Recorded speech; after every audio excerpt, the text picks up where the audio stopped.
buka ini. Kalian bisa bersuara. Dengar, Bu, tapi kecil, Bu.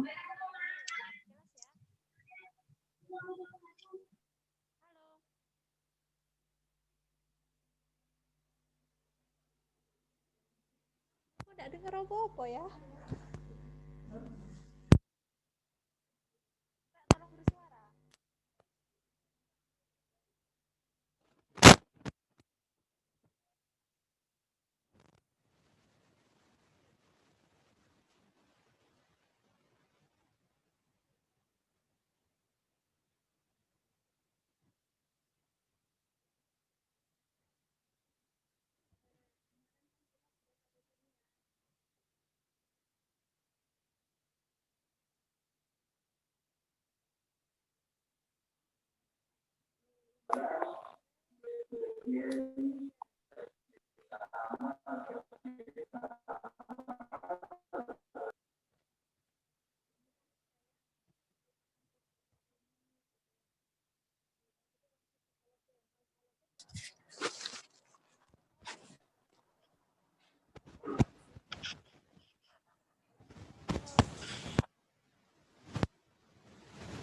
Dengar gak, Rek?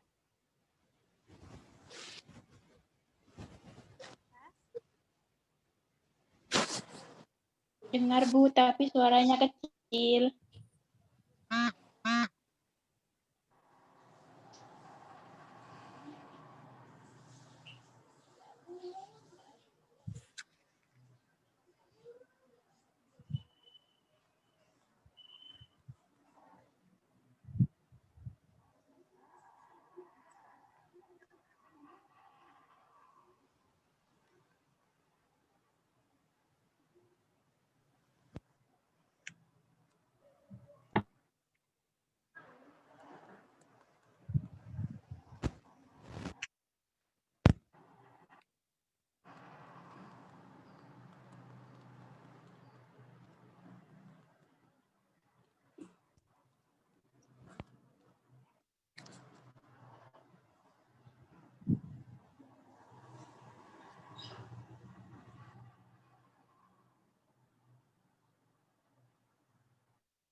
Nah, kalau kayak gini, dengar enggak? Bisa terdengar. Oh, dengar sudah ya? Oke. Tapi saya yang nggak bisa dengar kalian nih. Oke, yuk kalau gitu kita mulai ya. Bismillah, semoga tidak ada halangan lagi. Yuk, kalian boleh menonaktifkan kamera. Kecil suaranya.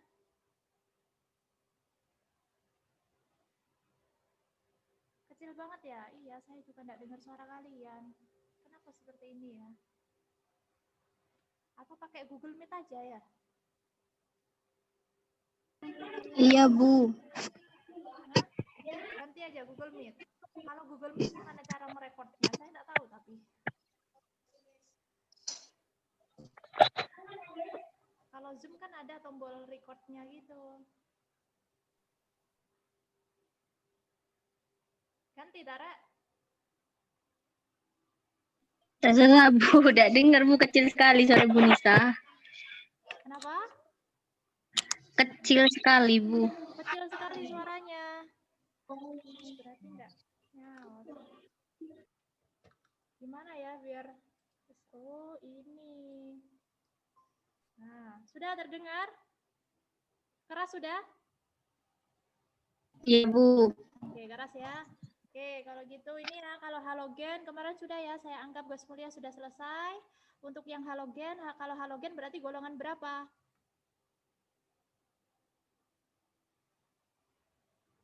Golongan berapa halogen? Kalau ini kan kemarin 7. 8A gitu ya. 7. Ya, kalau gas mulia kemarin 8A. Berarti kalau halogen itu adalah golongan 7A. 7A. Nah, golongan 7A. Apa saja yang termasuk unsur-unsur gas halogen? Ada fluorin, klorin, bromin, iodin, dan astatin. Nah, FCl, Br, IAT gitu ya. FCl, BRI, AT. Nah, tapi biasanya yang AT ini jarang gitu disinggung gitu. Jadi yang umum itu adalah FCl, BRI karena AT ini termasuk radioaktif gitu. Nah, ini kalau kelimpahan unsurnya, kalau fluorin itu biasanya ditemukan dalam kehidupan sehari-hari di alam itu dalam bentuk fluorid dari dalam bentuk senyawanya yaitu CaF2 gitu. Ini sudah direkod belum? Nah, sudah. Ada kriolit, ada fluoroapatit gitu. Klorin dalam bentuk halit, silfit gitu. Oke, untuk yang halogen berarti di sini elektron valensinya semuanya berakhiran dengan NS2, NP5. Jadi kan di sini termasuk blok P berakhiran dengan P gitu ya. Dan elektron valensinya di sini 2 tambah 5, 7 gitu ya. Elektron valensinya pasti sama dengan 7. Semua gitu. Ini berlaku untuk FCl, BRI maupun AT. Nah, untuk urutan kereaktifannya, nah ini biasanya yang paling reaktif itu adalah F karena dia memiliki keelektronegatifan yang paling besar gitu. Jadi dari atas ke bawah ini kan urutannya gini ya, dari F, Cl, BRI, AT di bawah. Berarti dari atas ke bawah kereaktifannya bagaimana? Semakin berkurang atau semakin besar? Gimana kereaktifannya? Dengar kan? Ya, gimana nih? Ini kan F lebih besar dari Cl, lebih besar dari Br, lebih besar dari I. Berarti dari atas ke bawah kereaktifannya semakin Kecil. kurang. Gitu. Menurun. Biasanya dalam bentuk di alam itu biasanya diketahui dalam bentuk molekul diatomik. Berarti F2, Cl2 gitu. Pokoknya yang dua-dua kan diatomik. I2 gitu, AT2 gitu biasanya. Nah, ini wujudnya semuanya ini berbeda-beda gitu. Jadi kalau yang F2 dan Cl2 itu biasanya gas. Sedangkan yang Br2 itu cair. Nah, baru I2 itu adalah padatan. Kalian tahu iodin gitu kan? iodin, aren, atau penggalan praktikum, betadin itu diuapkan, nanti ada embun menguap gitu kan, membentuk yang warnanya ungu, nah itu kan iodin, itu warnanya padatan, gitu. Warnanya hitam dalam bentuk padatan. Gitu. Jadi kan dua ini gas, gitu. Lalu sini cair, sedangkan ini adalah padatan. Pembentuk asam, nah berarti kan ada HF, ada HCl, HBr, HI, gitu ya. Oke, ini yang paling penting biasanya keluar ini. X2 di atasnya itu mampu mengoksidasi X- di bawahnya. Maksudnya gimana? Nanti ini berkaitan. Jadi X2 di atasnya mampu mengoksidasi X- di bawahnya.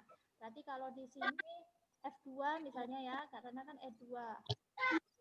F2 ditambah mampu mengoksidasi X-, berarti mungkin di sini Cl. Kan di bawahnya F, berarti Cl-, gitu kan. Nah, kalau dioksidasi berarti kan di sini artinya biloksnya -1 kan yang Cl. Kalau dioksidasi berarti harus naik atau turun biloksnya? Oksidasi itu nurunan biloks atau kenaikan biloks? Kenaikan biloks. Kenaikan biloks, berarti yang awalnya di sini -1 berarti harus naik gitu ya. Berarti kan sini F2 unsur bebas berarti biloksnya 0. Tuh. Berarti di sini F2-nya, di sini Cl2, Cl-nya akan teroksidasi membentuk Cl2. Berarti kan unsur bebas berarti kan biloksnya 0. Berarti kan -1 ke 0 naik. Ini namanya oksidasi. Sedangkan F2 di sini 0, berarti dia akan tereduksi, berarti membentuk F-. Gitu. Jadi artinya yang atasnya ini bisa mendesak yang bawah. Bisa dipahami nggak? Jadi F2 ditambah Cl itu bisa membentuk reaksi, membentuk F- plus Cl2. Tapi kalau misalnya dibalik, Cl2 plus F-, nah di sini itu tidak akan terjadi reaksi, jadi silang itu, strap gitu. Bisa ya dipahami ya. Jadi yang atas itu bisa mendesak yang bawah, bisa mengoksidasi yang bawah, sedangkan yang bawahnya tidak bisa mengoksidasi yang atasnya. Gitu ya. Paham ya sampai sini? Lanjut. Ini ulangan. Iya, Bu. Mulai dari -1, 0, +1, +3, +5, +7. Nah, ini kan berkaitan dengan mungkin ada gini, ada HCl misalnya. Tuh. Terus ada yang HClO. Asam klorida, asam hipoklorit, asam klorid, HClO2, itu nah ini ya. Terus ada HClO3, asam klorat, ada HClO4, asam perklorat. Kalau misalnya kalian hitung biloksnya Cl ini kan beda-beda. Yang di sini -1, di sini ada +1. Nah, di sini kan ada juga yang Cl2, berarti kan 0 biloksnya. 1 + 1, di sini adalah +3, +5, sini +7.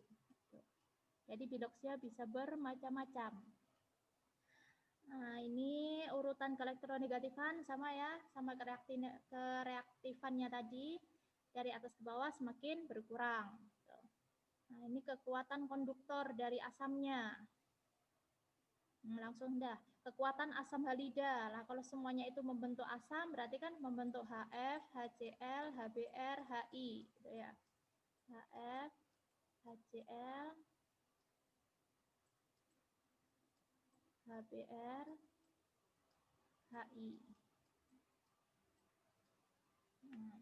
Nah, ini kalian kan tahu HCl, HBr ini kalian kenal sebagai asam kuat, gitu kan? Asam kuat. Nah, sedangkan HF sendiri itu adalah asam lemah. Asam lemah. Jadi dari atas ke bawah, kekuatan asamnya semakin tambah. Makanya di sini yang paling asam itu adalah HI. Yang semakin lemah asamnya adalah HF. Ya. Ini kekuatan asam oksihalida. Berarti kalau misalnya dia bereaksi juga sama O gitu, membentuk HXO. X-nya kalian nanti ganti FCl, Br atau I gitu ya. Oke, ini tidak begitu penting. Lalu di sini reaksi halogen bisa bereaksi dengan natrium membentuk ini garam ya, NaCl.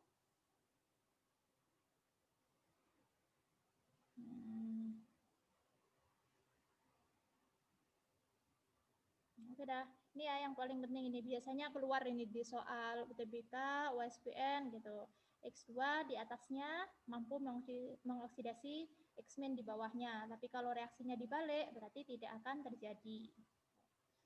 Oke, kita lanjut yang ke alkali. Golongan alkali berarti golongan berapa? Ada alkali tanah. Kalau alkali golongan berapa? Ada yang tahu? Yang pastinya A. Ini loh, kalau kalian lupa ada Li, ada Na, ada K. Nah, ini biasanya 1A. golongan apa nih? Golongan litium. 1A. Coba. Golongan 1A. Berarti kalau alkali itu adalah golongan 1A. Berarti dimulai dari litium, hidrogen itu enggak termasuk ya, dia hanya dulu tempat saja di golongan 1A. Tapi dia tidak termasuk golongan 1A. Natrium. Lina, Lina, kawin, I, Jaksipol, frustasi. Ya. Nah, Lina, KRBCS, FR. Tuh. Elektron valensinya berarti berakhiran dengan NS1. Ini bisa dibaca-baca sendirilah.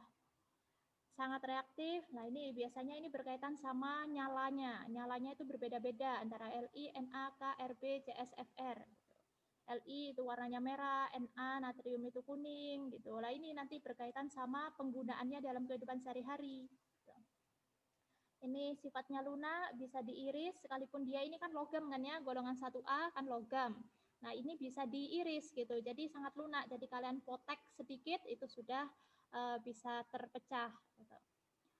Berikatan secara ionik, ya jelas karena dia golongan 1A berarti kan mudah untuk melepaskan elektronnya. Berarti kan membentuk ion 1+ gitu ya, Li+, Na+, K+, Rb+, Cs+, Fr+. Gitu. Ini bersifat sebagai reduktor kuat, nah, berarti dia mereduksi temannya. Gitu. Nah, berbeda kalau tadi yang halogen itu pembentuk asam, kan HF, HCl, HBr. Nah, sedangkan yang unsur alkali itu adalah pembentuk basa. Basanya itu adalah basa kuat. Nah, ya, kalau misalnya berikatan sama OH-, berarti kan di sini akan membentuk LiOH gitu ya. NaOH, KOH, RbOH, CSOH, FrOH. Nah, semuanya ini adalah basa yang kuat. Gitu. Nah, francium, Fr ini sifatnya radioaktif. Oke, logam natrium disimpan dalam minyak, mencegah reaksi dengan uap air yang dapat menyebabkan ledakan. Ya, benar. Nah, ini kalau misalnya reaksi-reaksinya kalian pahami, tapi kayaknya jarang sih.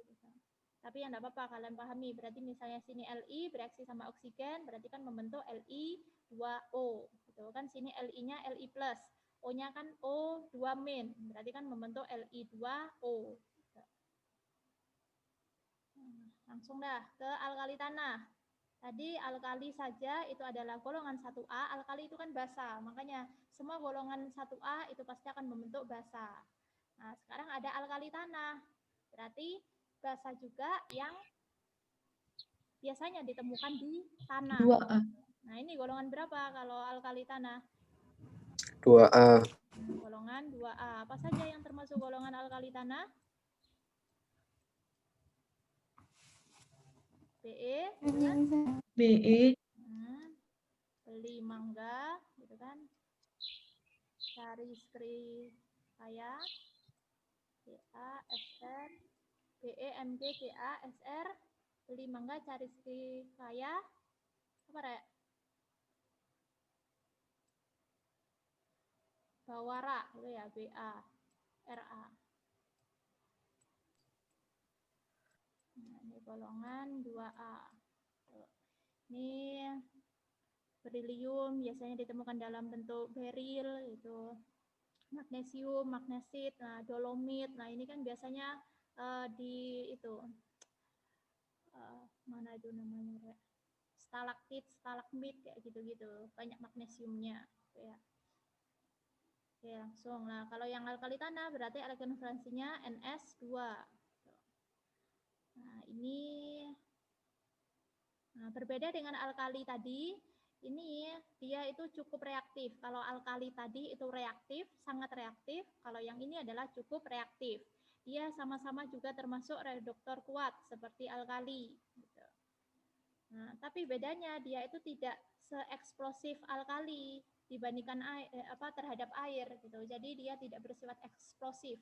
Artinya eksplosif itu mudah meledak. Kalau tadi alkali itu mudah meledak apabila terkena sama air. Kalau yang alkali tanah itu tidak bersifat eksplosif. Nah, tapi juga sama, nyalanya juga berbeda-beda. Untuk yang BE, MG itu putih, CA merah jingga gitu ya. SR merah, BA hijau. Nah, ini kan senyawanya berupa mineral tanah. Makanya namanya adalah alkali tanah. Ini kelarutannya, ini berkaitan sama kemarin materi KSP di kelas 11. KSP, kelarutan, dan hasil kali kelarutan.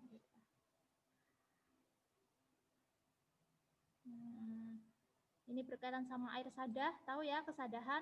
Kalau misalnya kalian memasak air, merebus air, itu kan biasanya ada putih-putihnya, kerak putih di pancinya, itu kan? Nah, itu maksudnya adalah air sadah. Gitu. Jadi air yang kalian rebus, kalau misalnya menghasilkan putih-putih, itu berarti mengandung sadah. Artinya mengandung ion Ca2+ atau mengandung Mg2+. Nah, ini kesadahan pun ada dua macam. Ada yang kesadahan tetap, ada yang kesadahan sementara. Jadi kalau tetap itu kalau tidak bisa dihilangkan, itu maksudnya kalau sementara berarti bisa dihilangkan. Nah, anionnya beda. Dampak negatifnya seperti ini, pemborosan sabun, pemborosan air, ini merusak peralatan dapur, ini adanya kerak pada ketel. Gitu. Nah, oke, sampai sini dulu, paham ya? Kalau enggak ya kita lanjut ke sini, unsur periode 3. Jadi kayaknya saya terobos saja ya, gitu ya, langsung ke soal aja nanti ya. Oke, langsung yuk ke periode 3. Apa saja unsur-unsur yang termasuk periode 3? Ingat ya, beda. Bukan golongan 3, tapi periode ketiga. Berarti apa saja? Dimulai dari natrium, gitu ya. Ada natrium, terus MG. Mg, AL, Na, Mg, Al, AL, terus ada SI, Si, E, silika, S, fosfor, ada S, S, P, Cl ya. CL, AR. AR. Ini adalah unsur-unsur periode ketiga. Nah, tadi yang Na ini kan sudah kalian pelajari di golongan 1A, alkali. Yang Mg di alkali tanah. Ya. Yang Cl tadi ini adalah halogen. Sedangkan yang Ar itu adalah yang gas mulia.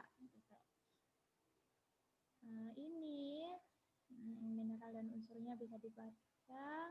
Ini pada suhu ruang yang ini yang sifatnya wujudnya adalah padat, itu dimulai dari sini, Na, Mg, sampai S. S sulfur, belerang. Kalian kan tahu sifatnya padat, gitu kan? Wujudnya padat. Sedangkan yang Cl, Ar itu sifatnya wujudnya adalah gas. Gitu. Yang Cl bersifat diatomik, jadi wujudnya adalah Cl2, sedangkan yang Ar gas argon. Berarti yang Ar saja. Ini sifat kelogamannya. Nah, dari kiri ke kanan berarti kan sifat kelogamannya semakin berkurang. Kan di sini golongan 1A sampai 8A, gitu ya. Nanti kan sini itu adalah logam. Terus ada metaloid, ini Si, semilogam maksudnya. Sedangkan yang P, S, Cl, Ar itu adalah non-logam. Jadi dari unsur periode ketiga itu kompleks gitu. Ada yang logam, ada yang semilogam, ada yang non-logam. pembentukan sifat senyawa. Sedangkan yang ini NaMg itu sifatnya adalah basa, dia bisa membentuk basa bereaksi dengan asam. Sedangkan yang amfoter itu artinya bisa bereaksi membentuk asam atau basa, bisa bereaksi dengan asam maupun basa, itu adalah si Al. Sedangkan yang SP, SiCl itu membentuk asam. Kan mulai dari sini S berarti membentuk H2S, asam sulfida. Nah, sedangkan yang P berarti kan membentuk asam fosfida, mungkin H3PO4, H3PO3 gitu, asam fosfat. Nah, ini H2Si gitu, HCl. Oke, ini sifatnya dari kiri ke kanan, berarti mulai dari Na ke Ar. Nah, ini ya, keelektronegatifannya semakin bertambah, afinitas elektronnya bertambah, nah, sifat basanya berkurang, ya, karena kan semakin membentuk asam di sini. Sifat logamnya tadi juga berkurang, karena di sini non logam, gitu kan. Sifat asamnya semakin kuat, berkebalikan sama yang sifat basanya tadi ini. Nah, dan sifat reduktornya berkurang. Ya, ini apa ya, materinya sudah sangat dipadatkan gitu. Kalau kalian mau baca-baca materinya, silakan cari referensi yang lain ya. Oke, ini unsur periode keempat, tapi khusus yang golongan B gitu, transisi. Jadi mulai dari ini. Tapi kayak ini biasanya kalau di setingkat SMA ini sudah tidak dipelajari gitu. Di setingkat perguruan tinggi yang membentuk ion kompleks ini. Tapi kurang tahu juga apakah muncul di soal UTBK atau tidak. Saya jatuh saja ya.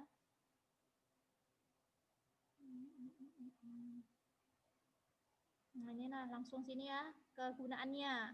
Ini berarti ya mau tidak mau ya kalian harus membaca, banyak-banyak membaca untuk mengetahui kegunaannya. Kalau gas mulia berarti ya gas gitu. Nah, biasanya kalau helium itu ada kan balon pengisi balon udara yang terisi dari gas helium gitu.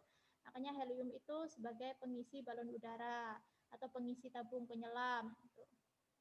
Oke, 10 menit lagi habis. Neon. Nah, kalian tahu lampu neon kan? Nah, itu isinya adalah gas neon. Makanya di sini ini pengisi tabung berwarna merah gitu. Atau juga tabung televisi gitu. Argon itu lampu pijar, krypton fotografi berkaitan sama situ, Xe anestesi, ini Rn, nah ini kan radioaktif, makanya dia sebagai sumber radiasi. Lanjut ke yang sini yang halogen. Nah, kalau halogen di sini ada freon. Freon tahu ya, yang sebagai ini pendingin AC, kulkas. Gitu. Ini rumusnya seperti ini. Ada juga teflon. Nah, teflon untuk alat memasak itu terbuat ada unsur F-nya. Atau juga sebagai ini pasta gigi berarti dengan Na, berarti membentuk NaF. Untuk klorin, nah kalian tahu garam dapur berarti kan ada NaCl. Ada polivinil klorida, PVC. Nah, PVC itu kan berarti berkaitan sama plastik. Ada natrium hipoklorit, pemutih, ada kalsium hipoklorit, kaporit, desinfektan. Untuk bromin ini nah, iodin ini garam beriodium gitu, bisa dibaca sendiri. Saya cari yang penting-penting yang biasanya umum muncul di soal. Alkali tadi golongan 1A, nah ini banyak. Nah, ini tadi ya, biasanya memang alkali itu kan sifatnya eksplosif gitu, makanya dia itu digunakan sebagai pengisi kembang api gitu. Jadi yang kembang api kalau misalnya dinyalakan muncul warna kuning, nah itu berarti ada natriumnya gitu. Kalau kalian lihat kan pasti ada bubuknya gitu kan. Nah, kalau misalnya dinyalakan warna kuning berarti itu adalah unsur Na. Nah, ini juga pembuatan gelang api, ada yang kalium.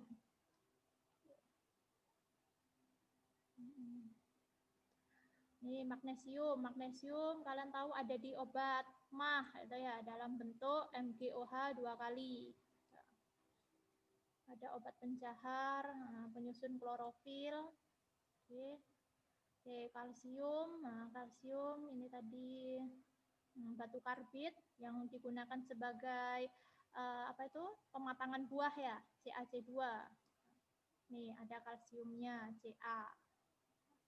Nah, ini juga sebagai pengisi kembang api. Yang tadi kuning itu natrium, kalau merah itu adalah strontium, golongan 2A. Nah, ini periode ketiga, pupuk sulfat. Nah, ini radioaktif, nggak usah kayaknya kalau radioaktif. Oke dah. Ada yang mau ditanyakan? Kurang 6 menit. Kalau enggak, kita coba ke soal ini ya. Ini memang soal tapi tidak ada salahnya juga kalau kita mempelajari gitu ya. Ini untuk suatu logam yang diperoleh dengan memurnikan mineralnya. Nah, ini berkaitan sama materi elektrolisis kemarin yang sudah kalian pelajari. Reaksinya itu dari sini, Al2O3 membentuk Al plus oksigen. Nah, ini berarti kan pembuatan si aluminium. Nah, kalau pembuatan aluminium itu biasanya prosesnya dikenal sebagai apa? Gitu. Nah, ini kalau Wohler itu untuk membuat fosfor. Nah, kalau proses kontak itu untuk membuat senyawa asam sulfat. Gini aja ya. Wohler itu tadi untuk membentuk pembuatan fosfor P. Kalau reaksi kontak itu membentuk asam sulfat H2SO4.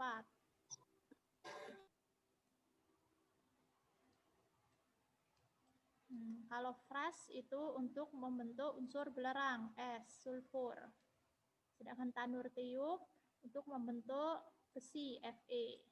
Nah, untuk yang membentuk ini aluminium itu adalah reaksi ini Hart-Heroult. Ya, memang banyak membaca di sini, perhitungannya sedikit. Langsung dah ke sini, pasangan data yang sesuai dengan nomor. Nah, jadi ini diketahui ada senyawanya, ada rumus kimianya, ada kegunaan. Gitu. Jadi kalian memilih mana yang paling tepat.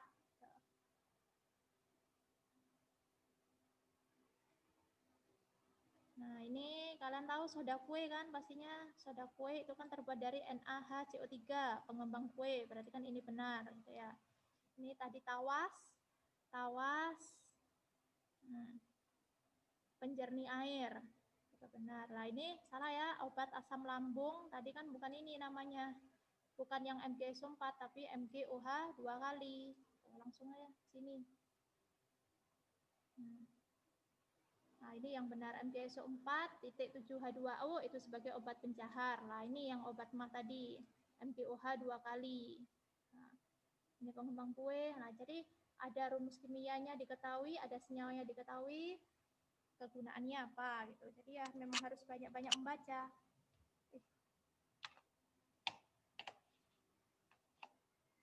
Oke, yang ini apa? Oh, ciri-cirinya bersifat eksplosif jika direaksikan dengan air. Berarti golongan alkali gitu ya. Merupakan reduktor kuat. Nah, ini memiliki warna nyala ungu. Digunakan sebagai pupuk. Nah, berarti di sini yang bukan termasuk gas, yang bukan termasuk alkali, berarti yang dicoret. Gitu. Berarti kan bukan magnesium. Magnesium kan golongan 2A. Belerang bukan, klorin bukan. Nah, berarti kan di sini kan antara natrium sama kalium. Nah, tadi natrium itu adalah warnanya ungu, warnanya kuning gitu. Sedangkan ini yang diminta adalah warna ungu, berarti yang kalium jawabannya gitu. Oke, selesai. Bisa dipahami enggak, Rek? Sekalipun saya ngebut kayak gini. Dengar ya suara saya ya? Ya. Dengar. Atau mungkin kan kemarin masih ada waktu yang IPA 1 kemarin kan saya minta mencari soal UTBK yang berkaitan sama ini unsur kimia unsur. Ada yang menemukan? Ada, Bu. Bisa sudah dijawab atau belum? Sudah. Sudah, Ada yang belum sudah, ada yang belum. Kalau gitu ada yang bisa ini share screen? soalnya itu kita jawab sama-sama. Satu soal saja, wes, siapa saja gitu. Yuk, soal sing gampang wes. Rek, cepat siapa? Siapa yang mau share screen soalnya? Atau yang mungkin ada yang mau ditanyakan soal mana gitu. Mumpung ada waktu masih 2 menit. Keburu habis. Ada enggak?